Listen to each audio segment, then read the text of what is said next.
এই জিনিসগুলো খুব কাজ করে যে এরপরে কি হবে, বা যদি পরীক্ষাটা পাশ করতে না পারি কি হবে। ওই পরীক্ষার আগের দিন রাত্রে ভালো করে ঘুমানো, এটা আমার বাবা আমাকে বলে। গেট ক্লিয়ার হয়ে গেল, তুমি এমটেক করছো, এরপরে একটা লম্বা লাইফ আছে, কেরিয়ারের এরপরে প্ল্যান কি? নমস্কার বন্ধুরা, welcome to CS Xenix Bengal YouTube channel. তোমাদের কাছে কিছুদিন আগে আমাদের একজন ইউজিসি নেট কোয়ালিফাইড ক্যান্ডিডেটের কথা আমরা শেয়ার করেছিলাম, তার জার্নি শেয়ার করেছিলাম, এবং তার থেকে আশা করছি তোমরা অনেকটাই মোটিভেটেড হয়েছো। আর যদি ভুলে না গিয়ে থাকো তাহলে নিশ্চয়ই মনে থাকবে যে গত বছর অর্থাৎ 2024-এ আমাদের এখান থেকে গেট কোয়ালিফাইড ক্যান্ডিডেট সোহমের কথা, যে তার ডেডিকেশনের জোরে আইআইটি ক্র্যাক করে ফেলেছিল। আজকেও আমরা এমনই একজনের কথা বলবো যে অনেক রকম ডিমোটিভেটিং ফ্যাক্টর, ফেলিওরসের মধ্যে দিয়েও হেরে যায়নি, উঠে দাঁড়িয়েছে, লড়েছে এবং ফাইনালি সে গেট কোয়ালিফাই করেছে। নট অনলি গেট, সে গেটের পাশাপাশি গেট কোয়ালিফাই করার রাস্তাতে সে ইউজিসি নেটও কোয়ালিফাই করেছে, একবার নয় দুবার, এবং তারপরে সে গেটও কোয়ালিফাই করেছে। তাহলে আজকে চলো আমরা এমনই একজন ক্যান্ডিডেটের কথা শুনে নিই, তার জার্নির কথা শুনে নেবো তারই মুখ থেকে। তো চলো আজকে আমরা দেবর্জিতার সাথে কথা বলবো এবং জেনে নেব যে সে কিভাবে সমস্ত রকম ফেলিওর, ডিমোটিভেটিং ফ্যাক্টরগুলোর মধ্যে থেকেও কনসিস্টেন্টলি, দৃঢ়ভাবে থেকে নিজের এই এমটাকে অ্যাচিভ করেছে। প্রথমে দেবর্জিতা, কনগ্রাচুলেশনস গেট ক্লিয়ার করার জন্য। থ্যাংক ইউ স্যার আপনাকে। আচ্ছা, আমি তো তোমাকে চিনি, তুমি যদি সবার জন্য বলো যে তোমার এই এডুকেশনাল যে ব্যাকগ্রাউন্ডটা সেটা কি ছিল তাহলে খুব ভালো হয়। আমি কল্যাণী মহাবিদ্যালয় থেকে কম্পিউটার সায়েন্সে বিএসসি কমপ্লিট করি 2021 সালে। তারপরে কল্যাণী ইউনিভার্সিটি থেকে কম্পিউটার সায়েন্সে মাস্টার্স কমপ্লিট করি 2023-এ।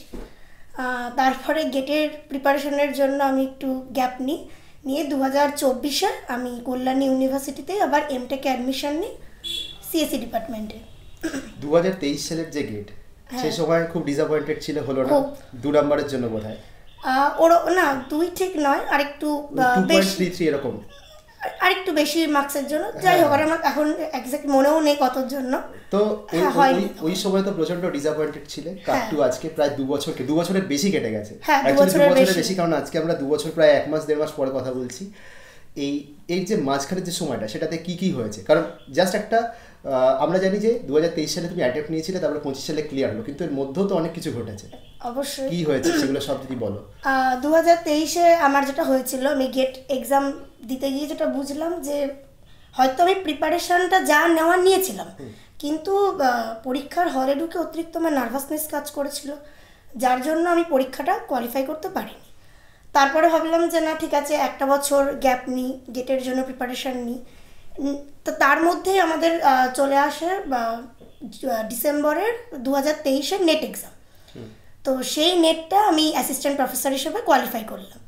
তো গেটের এক্সাম ছিল 24-এর ফেব্রুয়ারি মাসে, তো জানুয়ারিতে ওটা রেজাল্ট বেরোলো।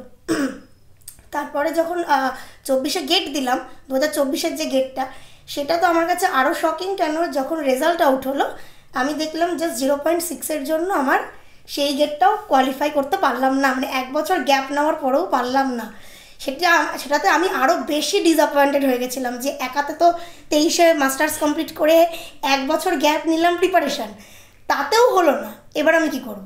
কিন্তু বেটার হচ্ছে যে নেটটা তখন হয়ে গেছে। হ্যাঁ, একটা দিকে ভালো লাগছিল যে হ্যাঁ আমি নেটটা পেয়েছি, সেটা ঠিক আছে। দিয়ে যাই হোক, ওখান থেকে আমি ভাবলাম যে ঠিক আছে, আর ইয়ার লস করবো না। তো অ্যাজ এ নন গেটেই আমি এমটেক ভর্তি হয়ে যাই কল্যাণী ইউনিভার্সিটিতে। আমি 2024-এ এমটেকে আবার অ্যাডমিশন নেওয়ার মাঝখানে মনে হলো যে না, অ্যাডমিশন তো নিয়ে নিলাম, এবার আরেকবার গেটের ফর্মটা ফিল আপ করি।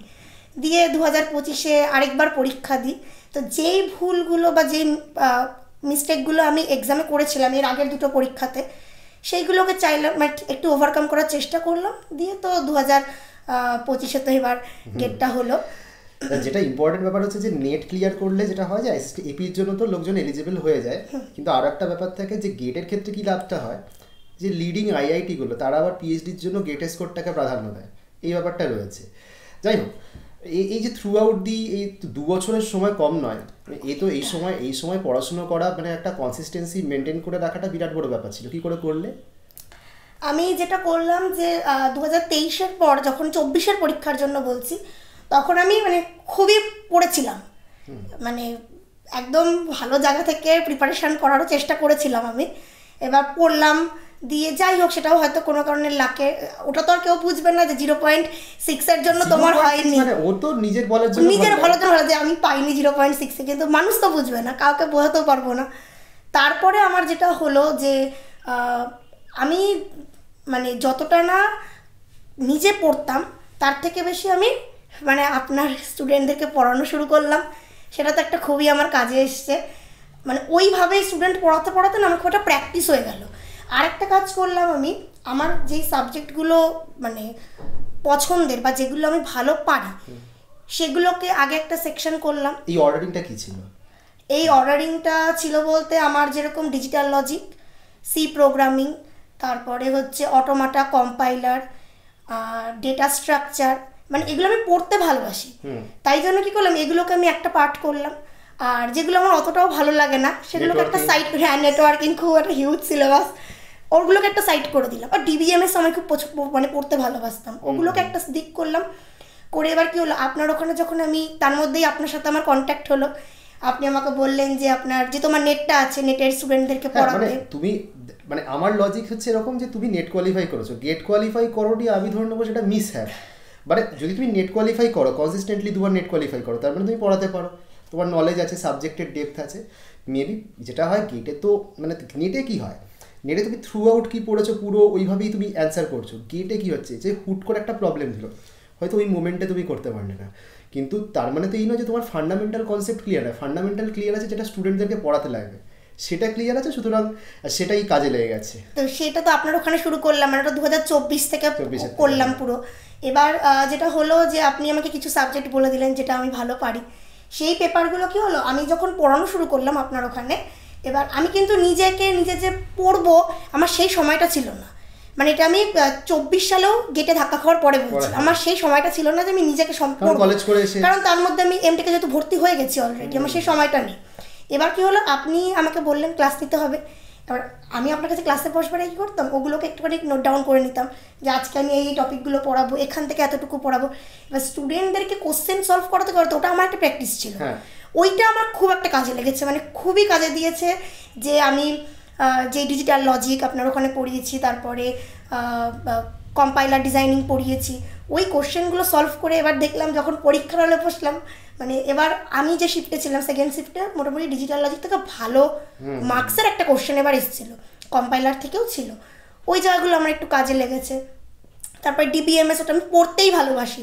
তার মধ্যে যেটা হয়েছিল যে এমটেকে ভর্তি হয়ে যাওয়ার পর আমার গোটা ফার্স্ট সেমিস্টারের সিলেবাসে ছিল ডেটা স্ট্রাকচার অ্যালগোরিদম, তারপরে অ্যাডভান্স ডিবিএমএস, অপারেটিং সিস্টেম, তো সেগুলো আরও একবার করে আমাকে পড়তে হয়েছিল।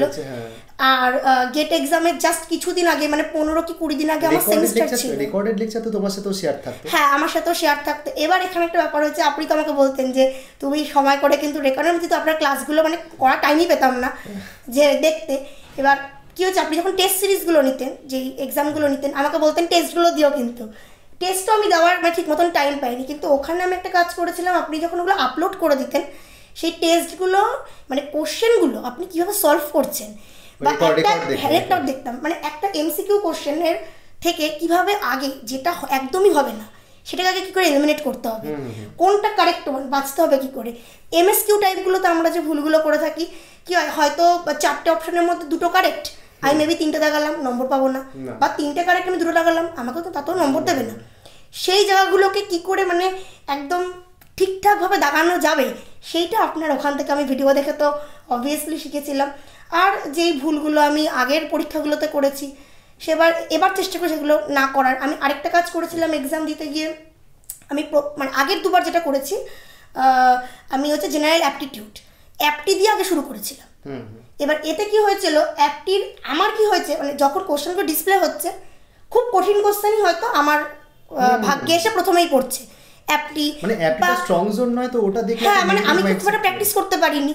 এবার অ্যাপটি দেখে হ্যাঁ কঠিন, এবার আমি কি করেছি, অ্যাপটি ধরেই নি ফার্স্টে। আমি কি করেছি, আগে আমাদের যে সিএস এর যে কটা কোশ্চেন আছে প্রত্যেকটা কোশ্চেন আমি না থ্রু আউটটাকে চেক করে নিয়েছিলাম, যে কটা কোশ্চেন থাকে আমি পুরো চেক করে নিয়েছিলাম, দিয়ে আমি মার্কিং করে নিয়েছিলাম, আমাদের যে স্ক্রাইবেল প্যাড যেটা দেয় ওটার মধ্যে আমি মার্ক করে নিয়েছিলাম যে এই কোশ্চেনগুলো আমার জানা, আমি সলভ করতে পারবো, মানে মার্ক ফর রিভিউ। হ্যাঁ, মানে খাতার মধ্যে আমি কোশ্চেনগুলো লিখে দিয়েছিলাম যে আমি এগুলো করতে পারবো, এগুলোকে লিখে রাখি, দিয়ে ওই কোশ্চেনগুলোকে পরপর আগে আমি 1 আওয়ারের মতো সলভ করলাম ফার্স্ট 1 ঘন্টায়, ওগুলো যেগুলো আমি একদমই জানি।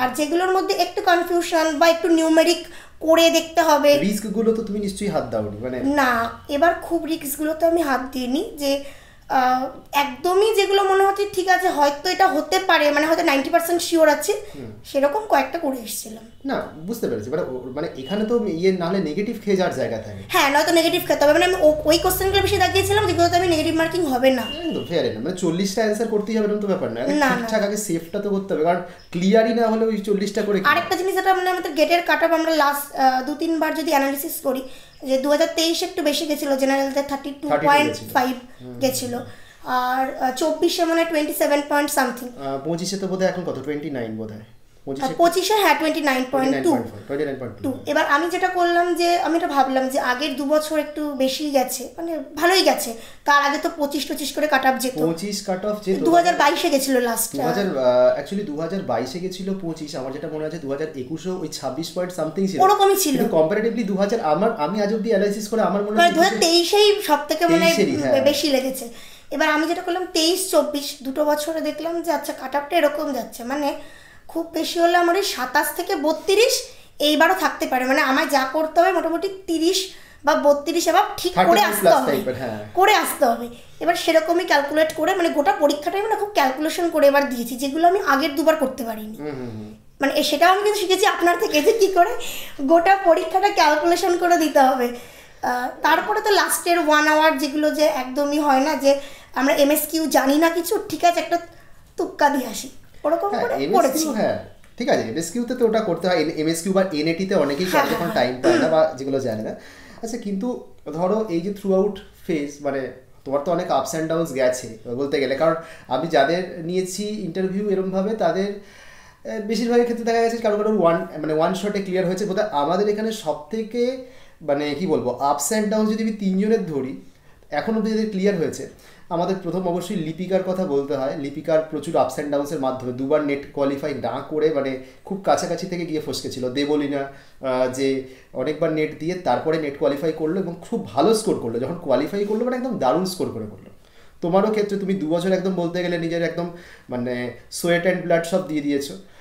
এবার যদি তুমি দেখো নতুন যারা দেবে, পরের বছর দেবে, তারপরের বছর দেবে, এটা যদি প্রিপারেশন নিয়ে বলতে হয়, এক্সাম হলের এই মানে সিচুয়েশন হ্যান্ডেলিং নিয়ে বলতে হয়, তুমি কি বলতে চাইবে, মানে কিভাবে ওদেরকে এই জিনিসটা হ্যান্ডেল করতে বলবে? প্রথমেই বলি যে গেট যারা 2026-এ বসছে, তো সময় আর 1 বছরও হাতে নেই, 9 মাস আর 9 মাস মতন রয়েছে, মানে ঠিক মতন প্রিপারেশন করার জন্য আমি বলবো তারও কম টাইম ভাবলে ভালো, যে 6-7 মাস আমার হাতে টাইম রয়েছে। এবার যেটা করতে হবে, আমি প্রথমেই বললাম যে কার কোনটা পছন্দের জায়গা আর কোনটা অপছন্দের, আগে প্রথম দেখতে হবে আমাকে সিলেবাসটা, থ্রু আউট সিলেবাস চেক হয়ে গেল, তারপরে আমরা সিলেবাস দেখলেই বুঝে যাবো যে আমি এই পার্টটা পারি, এইটা অত ভালো পারি না, সেইটাকে আগে নিজেরটা নিজেকেই করতে হবে, ওটা হতে মানে আমার সাথে আপনার উপর ম্যাচ নাই করতে পারে। একদম একদম, কারণ আমরা যে প্ল্যানিংটা প্রোভাইড করেছি গেটের, তার সাথে কিন্তু তোমারটা বেশ কনফ্লিক্ট আছে। হ্যাঁ, মানে ওটা যার যার পছন্দের জায়গা, কারোর হয় যে নেটওয়ার্কিং খুব ভালো লাগে, সে নেটওয়ার্ক দিয়ে শুরু করতে পারে, কারোর সি ভালো লাগে তো সি প্রোগ্রামিং দিয়ে থাকবে, যার যেটা পছন্দের। আমি বলবো পছন্দের যে পার্টগুলো সেগুলোকে তুমি চেষ্টা করো আগে ঠিক করে নেওয়ার, তার পিওয়াইকিউ সলভ করা, তারপরে যারা আপনার কাছে ক্লাস করছে ক্লাসগুলোকে পুরো দেখা, আর এক্সাম দেওয়া, মানে প্রত্যেকটা টপিক ওয়াইজ যে টেস্টগুলো হয় সেগুলো হলো। এবার দেখতে হবে আমি যেগুলো মানে এক তো গেল খুব ভালো পারি, এক হয় আমি মোটামুটি পারি, মানে আমি ওই পড়তে হয় তাই পড়ি, মোডারেটলি পারি, সেগুলোকে নিয়ে বসলো। তারপরে যদি লাস্টের দিকে টাইম থাকে যেগুলো আমি একদমই পারি না কিছু দেখে গেলাম। তবে হ্যাঁ, এইটা কখনোই করবে না যে আমি গেটে সব পড়ে যাবো, মানে আমি যেটা করেছি যে সব পড়ে যাবো, ভালো করে ডেভেলপ করতে। হ্যাঁ, মানে আমি সব পড়ে যাবো। আমাদের যে গেটের সিলেবাসে যে 10টা মডিউল থাকে আমাকে 10টাই দেখে যেতে হবে, এটা ব্যাপার নেই। তুমি যেটুকু ভালো জানো, তুমি যদি 6-7টা মডিউল ভালো জানো যেখান থেকে স্কোর উঠতে পারে তুমি পড়ে যাও। আমারও যেটা ওপিনিয়ন, যেটা যে গেট যখন কেউ দেয় ফার্স্ট বারের অ্যাটেম্পটে যদি গেট ক্লিয়ার করতে হয়, তো গেটের প্রিপারেশন কেউ ঠিক 1 বছর নেয় না, অনেকেই 2 বছর ধরে নেয়। ফার্স্ট বছরে না হয় এরকমভাবে প্রিপারেশন হলো, পরের বছরে সেই প্রিপারেশনের মোডটাকে কন্টিনিউ করে আরো বেটার কনসেপ্ট। হ্যাঁ, সেটাই বলছি, মানে প্রথম বছর হয়তো সে এভাবে 6-7টা টপিক নিয়ে পরীক্ষার হলে গেল, সেটা তো রেডি থাকলো। নেক্সট বার ধরো কারণে তার সেটা হলো না, এবার যখন সে নেক্সট টাইম পরীক্ষা দেবে ওই পেপারগুলো তো অলরেডি পড়া, যেগুলো পড়তে পারেনি এবার না সেগুলোকে নিয়ে বসলো, সেগুলো একটু মানে ভালো করে ঘষা মাজা করা হলো, ব্রাশ আপ হলো। তাহলে একটা কথা, সিলি মিস্টেকের একটা খুব বড় ব্যাপার থাকে। আমি নিজেও সিলি মিস্টেকের শিকার হয়েছি বহুবার, তুমিও সিলি মিস্টেক করেছো, কারণ 21-এর উত্তর 1 তো বেরিয়েছে। হ্যাঁ এবারই করেছি আমি, মানে আমার এত পরে খারাপ লাগছিল যে একটা এটা রিমেডি কি? এটার জন্য যেটা করা যেতে পারে যে ওখানে তো আমাদের ভার্চুয়াল ক্যালকুলেটরটা তো থাকেই, হাতে ক্যালকুলেট করার কি দরকার, হাতে একটু সময় নিয়ে ভার্চুয়াল ক্যালকুলেটর ইউজ, আমি একটা হাতে করতে গিয়ে গন্ডগোলটা করেছি। ভার্চুয়াল ক্যালকুলেটর থাকে তো ওখানে ইউজ করা যেতে পারে, বা প্র্যাকটিস করা বাড়িতে। প্র্যাকটিস, হ্যাঁ এটা একটা ব্যাপার। আরেকটা কি হয়, পরীক্ষার হলে আমাদের খুব নার্ভাসনেস কাজ করে, তো পরীক্ষা হলে খুব মানে সবারই আমার যদি গেট না হয় তো কি হবে, এই জিনিসগুলো খুব কাজ করে যে এরপরে কি হবে, বা যদি পরীক্ষাটা পাস করতে না পারি কি হবে, ওই টেনশন নিয়ে লাভ নেই। আরেকটা জিনিস যেটা বেশি দরকার, পরীক্ষার আগের দিন রাত্রে ভালো করে ঘুমানো। এটা আমার বাবা আমাকে বলে, যেটা আমি 23-24 2 বছরের পরীক্ষাতে করেছি, সারা রাত জাগা, সারা রাত ধরে টপিকগুলো পড়ছি, যেগুলো সারা বছর পড়তে পারিনি সেগুলোর সূত্র দেখছি। হ্যাঁ এটা আমারও মনে হয় রাত জেগে পড়ার দিন ভালো ক্লিয়ার 8 আওয়ার স্লিপ খুব দরকার, মানে পরীক্ষার আগের দিন রাত্রে একটা ভালো করে ভালো ঘুম, হালকা খাওয়া, এটা বলি। এবারে যেরকম হয়েছে আমাদের ব্যাচের থেকে একটি ছেলে, সে অসুস্থ হয়ে পড়লো বাইরে খেয়ে, পরীক্ষার আগে এগুলো করাটা খুব মানে বিপজ্জনক। হ্যাঁ পরীক্ষার 1 সপ্তাহ আগে একটু খাওয়া দাওয়া মেনটেন করো, আর পরীক্ষার আগের দিন রাত্রে একটু ভালো করে ঘুমানোটা দরকার, তাহলে মাথায় না মানে আমাদের ব্রেনটা খুব ফ্রেশ থাকে, ওই মোমেন্টে ব্রেনটা ফ্রেশ থাকে। ঠিক, এটা আমিও এগ্রি করছি।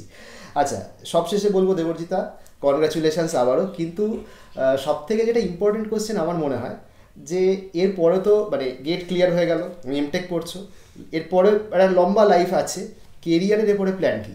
তাহলে এটা যারা শুনবে তাদের কেরিয়ারের প্ল্যানের সম্পর্কে, মানে কি কি কেরিয়ার ওপেন, মানে কেরিয়ার এক্সপেক্ট কীভাবে ওপেন হচ্ছে সেইটাও যদি তুমি একটু বলো তাহলে খুব ভালো লাগবে। আমার এরপরে যেটা ইচ্ছে আছে করার, সেটা হচ্ছে পিএইচডি করার ইচ্ছা আছে, কলেজে পড়ানো। হ্যাঁ তার সাথে তো মানে আগে ইচ্ছা আছে পিএইচডির জন্য ট্রাই করব। এবার সবসময় কি হয় যে আমি যে ইনস্টিটিউট বা ইউনিভার্সিটি থেকে করতে চাইছি বা যে স্যারের কাছে করতে চাইছি তার হয়তো মেবি স্লট ফাঁকা নেই, তো তখন আমি 1-1.5 বছর তো বসে থাকা আমার পক্ষে পসিবল না। তখন আমি কোনো একটা কলেজে অ্যাজ এ গেস্ট ফ্যাকাল্টি হিসেবে কাজ করলাম, চাকরি করলাম, আমার একটা এক্সপিরিয়েন্সও হয়ে গেল, বা ফুল টাইম যদি কন্ট্রাকচুয়াল হয় সেটাও করে নিলাম, আমার একটা এক্সপিরিয়েন্স হয়ে গেল। দেন যখন আমি আবার পিএইচডি পুরো ব্যাপারটা একদম সেট, একদম মানে ইন অর্ডার ছিল। হ্যাঁ হ্যাঁ হ্যাঁ, যাক এটা মানে এই প্ল্যানটা মোটামুটি আগামী 5 বছরের মধ্যে এটা এক্সিকিউট হবে আশা করছি, আশা রাখা যাচ্ছে। ঠিক আছে, অনেক কনগ্রাচুলেশনস। আর পরে প্ল্যান আরও সাকসেসফুল হোক। তবে জেআরএফ এখনও হওয়া বাকি আছে, জেআরএফটাও হয়ে যায়। দেবর্জিতার মতন আরও মানে অনেকেই হয়তো আমাদের এখানে আছে, জড়িত আছে, তাদেরও অনেক সাকসেস পাওয়া এখনও বাকি আছে, কিন্তু এরকম ডেডিকেশন থাকলে অবশ্যই পাওয়া যাবে। তার জন্য মানে কনসিস্টেন্টলি ট্রাই করে যেতে হবে। অনেক ধন্যবাদ সবাইকে।